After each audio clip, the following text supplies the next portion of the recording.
उत्तर प्रदेश के मुख्यमंत्री योगी आदित्यनाथ ने आज गोरखपुर में योग किया। योगी आदित्यनाथ ने ये भी कहा कि योग भारत की ऋषि परंपरा की ही देन है। अंतर्राष्ट्रीय योग दिवस का आयोजन आज पूरी भव्यता से किया गया। मुख्यमंत्री योगी आदित्यनाथ ने गोरखपुर में योग किया तो सभी मंत्रियों ने अलग अलग जनपदों में योग के कार्यक्रम में शामिल हुए। वहीं दूसरी तरफ राजधानी लखनऊ के अंबेडकर पार्क में बीजेपी के नेताओं ने डॉक्टर भीमराव अंबेडकर की फोटो लगी टी-शर्ट पहनकर योग किया। ये आयोजन बीजेपी अनुसूचित जाति मोर्चा की तरफ से आयोजित किया गया, जिसमें बीजेपी नेता नीरज सिंह, राज्यसभा सांसद ब्रजलाल, एमएलसी लालजी प्रसाद निर्मल, एमएलसी मुकेश शर्मा सहित कई नेता और लोगों ने योग किया। वहीं योग के मामले पर अखिलेश यादव ने भी कहा है कि योग दिवस केवल एक दिवस तक ही सीमित न रह जाए, बल्कि ये हर दिन संभव हो। इसलिए जिम्मेदार सरकारों को जनता के लिए पार्क बनवाने चाहिए। कैमरा पर्सन मिंटू सिंह के साथ अशोक तिवारी, लखनऊ, न्यूज़ 24।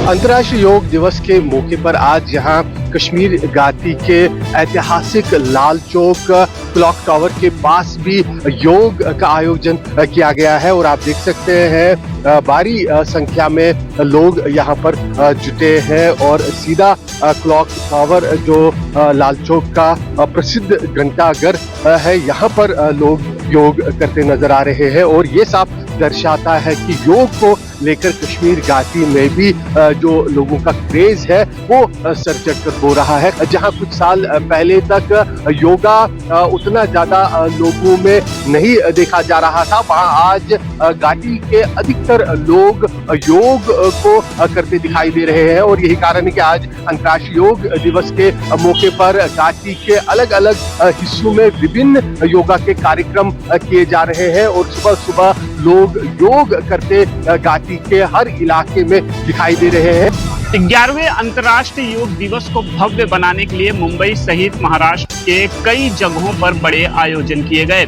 महाराष्ट्र के मुख्यमंत्री देवेंद्र फडणवीस ने पुणे में वारकरी श्रद्धालुओं के साथ योग के कार्यक्रम में शामिल हुए। वहीं महाराष्ट्र के उप मुख्यमंत्री एकनाथ शिंदे और शिवसेना के सांसद श्रीकांत शिंदे मुंबई के क्वीन नेकलेस कहे जाने वाले मरीन ड्राइव में इंडियन कोस्ट गार्ड के जवानों के साथ योग कार्यक्रम में शामिल हुए। इस मौके पर एकनाथ शिंदे ने प्रधानमंत्री नरेंद्र मोदी का धन्यवाद भी किया और साथ ही उन्होंने उद्धव ठाकरे को निशाने पर लिया। एकनाथ शिंदे ने कहा कि आज ही के दिन ठीक 3 साल पहले उन्होंने महाराष्ट्र की सियासत में बड़ा योग किया और उनका ये मैराथन योग था जिसने महाराष्ट्र की सियासत की तस्वीर बदल दी। कैमरामैन दिलीप अवरे के साथ राहुल पांडे, न्यूज़ 24, मुंबई। आज अंतर्राष्ट्रीय योग दिवस है और पूरे देश के साथ साथ आज विदेशों में भी योग किया जा रहा है। इस योग दिवस को मनाया जा रहा है। हम इस समय मौजूद हैं भारत पाकिस्तान अंतर्राष्ट्रीय सीमा के आरसपुरा सेक्टर में। यहाँ पर आप बीएसएफ के जवानों को देखिए, जवान जो है अंतर्राष्ट्रीय योग दिवस के मौके पर यहाँ पर योग कर रहे हैं। आपको बता दें कि योग जो है हमें मानसिक शारीरिक रूप से पूरी तरह से फिट रखता है और तस्वीरों में आप देखिए यहाँ पर बीएसएफ के जवान जो हैं उनके जो ऑफिसर हैं वो यहाँ पर योग कर रहे हैं। आपको बता दें कि जवान जो हैं यहाँ पर ड्यूटी भी करते हैं और जब भी इन्हें समय मिलता है ये योग भी करते हैं। इन आप देखिए कि जवानों में आपको महिला बीएसएफ की जवान भी दिखेंगी जो यहाँ पर योग कर रही हैं। आपको बता दें कि अलग अलग जो आसन है वो यहाँ पर इन जवानों को आप करते हुए साफ तौर पर देख सकते हैं। आपको बता दें कि ये वही बीएसएफ के बहादुर जवान है जो देश की आन बान और शान को बनाए रखने के लिए 24 घंटे सरहद की रक्षा करते हैं और जब भी इन्हें समय मिलता है योग करते हैं। और आप तस्वीरों में देखिए कि आज ये जो जवान है ये यहाँ पर योग कर रहे हैं। हर किसी जवान के चेहरे पर आपको खुशी दिखेगी क्योंकि ऐसे मौके इनके लिए बेहद कम आते हैं। कैमरामैन दिनेश के साथ पंकज शर्मा, न्यूज़ 24, भारत पाकिस्तान राष्ट्रीय सीमा, आरसपुरा सेक्टर। एक तरफ जहां प्रधानमंत्री नरेंद्र मोदी आरजेडी पर परिवारवाद का आरोप लगा रहे हैं तो वहीं दूसरी तरफ आरजेडी अब खुलकर मैदान में आ गई है। पटना में आरजेडी दफ्तर के बाहर देखिए ये 3 पोस्टर लगाए गए हैं जिसमें साफ तौर पर दिखाया गया है एनडीए का फुल फॉर्म नेशनल दामाद आयोग यानी कि एनडीए। इसमें तस्वीरें दिखाई गई हैं जीतन राम मांझी और उनके दामाद की, अशोक चौधरी और उनके दामाद की और साथ में रामविलास पासवान और उनके दामाद की। भले बिहार हो जाए बर्बाद बस रूठे ना हमारा दामाद।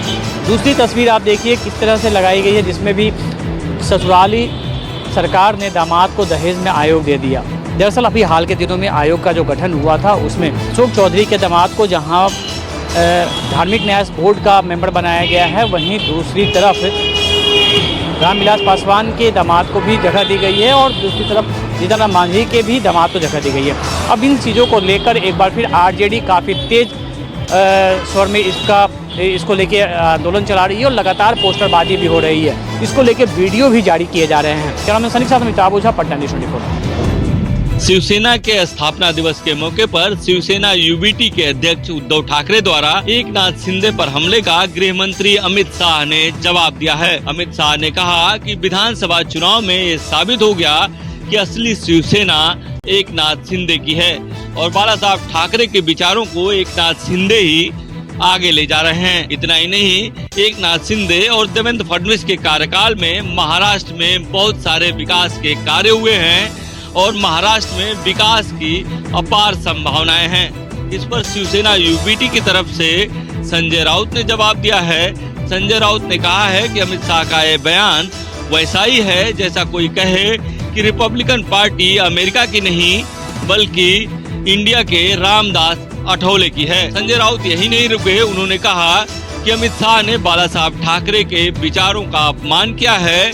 साथ ही अमित शाह जब भी महाराष्ट्र आते हैं तब मराठी मानुष का अपमान करते हैं।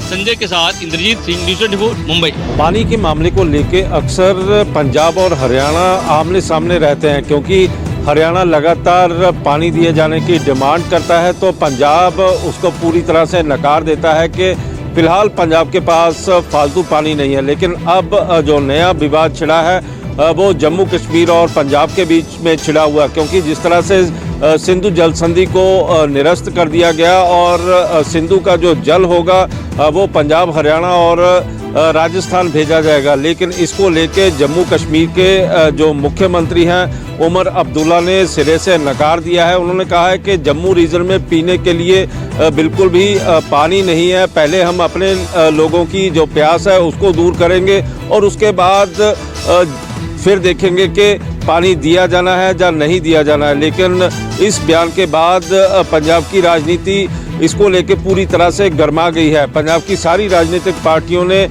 उमर अब्दुल्ला के इस बयान को लेके कड़ी प्रतिक्रिया भी व्यक्त की है। कैमरामैन गंभीर सिंह राणा के साथ Vishal English, news 24 Chandigarh. Rajasthan university से छात्र नेता निर्मल चौधरी को पुलिस द्वारा गिरफ्तार किए जाने के बाद राजस्थान में राजनीतिक बवाल शुरू हो गया है। दरअसल यह गिरफ्तारी उस वक्त हुई जब वे अपने दर्शन शास्त्र की परीक्षा देने परीक्षा केंद्र के अंदर पहुंच चुके थे। सादे वेश में पुलिस के जवान वहां मौजूद थे और साल 2022 से जुड़े एक मामले में उनकी गिरफ्तारी पूरी बताई जा रही है। हालांकि पुलिस ने विधायक अभिमन्यु पूनिया के खिलाफ तो कोई कार्रवाई नहीं की, उन्हें छोड़ दिया गया। लेकिन निर्मल चौधरी अभी भी पुलिस की गिरफ्त में है और अभिमन्यु पूनिया ने अपने नेता सचिन पायलट से आकर जयपुर में मुलाकात की। उन्हें बताया कि छात्रों को किस तरह से बीजेपी शासन में प्रताड़ित किया जा रहा है और अब पूरे कांग्रेस ने अपने विधायक और छात्र नेता के खिलाफ इस कार्रवाई के विरोध में आवाज उठानी भी शुरू कर दी है। फिलहाल तो यही देखना होगा कि इस पूरे मुद्दे को लेकर कितनी राजनीति और गरमाएगी। श्रीवत्सन, जयपुर, न्यूज़ 24। उत्तर प्रदेश में तबादलों में हुए भ्रष्टाचार को लेकर के विपक्ष लगातार हमलावर है। कहा कई विभागों के मंत्रियों और अधिकारियों में ठनी। उत्तर प्रदेश में तबादला सत्र 15 मई से 15 जून तक भ्रष्टाचार और अनियमितताओं के गंभीर आरोप के चलते सुर्खियों में है। खासतौर से स्टाम्प ऑफ रजिस्ट्रेशन विभाग और चिकित्सा विभाग में भ्रष्टाचार के आरोपों ने धूल पकड़ा है। स्टाम्प और रजिस्ट्रेशन विभाग के आईजी समीर वर्मा पर बिना अनुमति तबादले करने और रिश्वत लेने के गंभीर आरोप लगे हैं। मंत्री रविंद्र जायसवाल ने इसकी शिकायत मुख्यमंत्री कार्यालय तक पहुँचाई। इसी तरह चिकित्सा स्वास्थ्य विभाग में भवानी सिंह पर मनमाने तरीके से तबादले करने का आरोप लगा है। उप मुख्यमंत्री ब्रजेश पाठक ने इसकी शिकायत सीएम योगी आदित्यनाथ से की। इसके बाद विभाग के तबादले निरस्त कर दिए गए। पशुपालन विभाग के निदेशक रविंद्र नायक और जयकेश पांडे के रिटायरमेंट के ठीक पहले मनमाने तरीके से तबादले किए। वहीं वन विभाग में तबादलों के अनियमितताओं की शिकायतें सामने आई हैं। जांच पड़ताल की जा रही है। बेसिक शिक्षा विभाग में शिक्षकों और कर्मचारियों के तबादले में गड़बड़ी की बात सामने आई है। वहीं विपक्ष अखिलेश यादव ने कहा कि शिक्षा विभाग में ट्रांसफर के लिए 3-3 लाख रुपए लिए जा रहे हैं। विभागों में अधिकारियों और मंत्रियों में ठनी है। मुख्यमंत्री जी मौन है। सरकार में सब कुछ ठीक नहीं चल रहा है। मनोज पांडे, लखनऊ, न्यूज़ 24। डीवीसी का पानी छोड़े जाने की वजह से पश्चिम बंगाल के कई जिलों में बाढ़ की स्थिति बन चुकी है।